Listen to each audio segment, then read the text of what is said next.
পবিত্র শবে বরাত উপলক্ষে আমাদের করণীয় কি?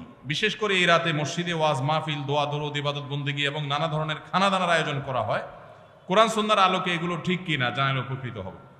ভাইরা আমার, লাইলাতুন নিসফি মিন শাবান, যেটাকে আমরা শবে বরাত বলি, এই লাইলাতুন নিসফি মিন শাবানে আল্লাহ তাআলা হিংসুক এবং মুশরিক ছাড়া বাকি মানুষদেরকে, বাকি মুসলমানদেরকে আল্লাহ তাআলা সাধারণ ক্ষমা ঘোষণা করেন মর্মে একটা হাদিস আছে।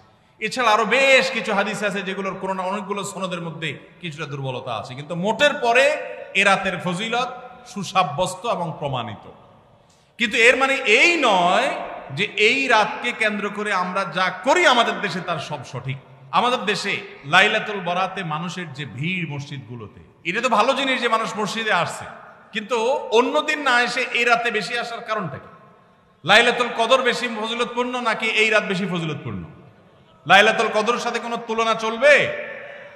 সেই রাতে মানুষ কি এত বেশি ইবাদতের চেষ্টা করে? তাহলে এই রাতে এত বেশি চেষ্টার রহস্যটা কোথায়? রহস্য হলো আমাদের দেশে মানুষ মনে করে যে এই রাতে ভাগ্য ঠিক হয়, অতএব সারা বছর যাই করি না করি এই একটা রাত মসজিদে গিয়া আল্লাহ বিল্লাহ করে যদি সারা বছরের ভাগ্যটা ঠিকঠাক করা যায়, এরপর আর মসজিদে যায় কেনা। এই চালাকি করলে কি ভাগ্য ঠিক হয়ে যাবে? ভাইরা আমার, লাইলাতুন নিসফি মিন শাবানকে কেন্দ্র করে বহুবিধ বিদআত, বহুবিধ বাড়াবাড়ি, বহুবিধ কুসংস্কার আমাদের সমাজে আছে। এক সময় তো প্রচুর পরিমাণ পটকা ফুটাফাটি চলতো।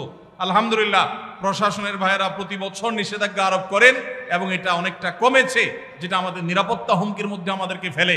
দ্বীনের নামে আমরা কখনো সেগুলো করতে পারি না। অনেক মসজিদে আলোকসজ্জা করা হয়। আলোকসজ্জা তো আপনি এমনিই করেন সারা বছর, কিন্তু এই রাতকে কেন্দ্র করে আলাদা করে আলোকসজ্জা করা, এই রাতকে কেন্দ্র করে ওই যে হালুয়া রুটি খাওয়ার একটা ব্যাপার এখনো আমাদের দেশে কোথাও কোথাও আছে। অনেকে মনে করে নবীজির দাঁত মোবারক শহীদ হয়েছেন উহুদের ময়দানে, তো তিনি হালুয়া খাইছেন, সেজন্য আমরা ভালো দাঁতে হালুয়া খাই। নবীজির দাঁত ভাঙা হালুয়া খাইছেন, আমাদের আস্ত দাঁতে আমরা কি খাই? হালুয়া খাই। আপনার বাপের ঠ্যাং ভেঙে গেছে, উনি একটা লাঠি দিয়া খোড়ায় খোড়ায় হাঁটে, আপনার আস্ত ভালো দুইটা ঠ্যাং আছে, আপনি বাপের মহব্বতে বলছেন বাবা তোমার পাওটা ভেঙে গেছে, সেই মহব্বতে আমি আমার ভালো পাও নিয়ে লাঠি দিয়ে আমি খোড়ায় খোড়ায় হাঁটতেছি। কি বলেন? বাপ খুশি হবে? খুশি হবে? বলবে এটা তো বেয়াদবি, তামাশা করতেছো আমার সাথে, আমার ভেঙাইতেছো। নবীজি সাল্লাল্লাহু আলাইহি সাল্লাম দাঁত মোবারক শহীদ হয়েছে বাতিলের বিরুদ্ধে জিহাদ করতে গিয়ে। আপনি বাতিলের সাথে আঁতাত করবেন আর হালুয়া খায়া নবীজির সুন্নাত আদায় করবেন, এর চেয়ে বড় হাস্যকর জিনিস আর হতে পারে না। অতএব সব ধরনের বাড়াবাড়ি কুসংস্কার আমাদের বন্ধ করতে হবে।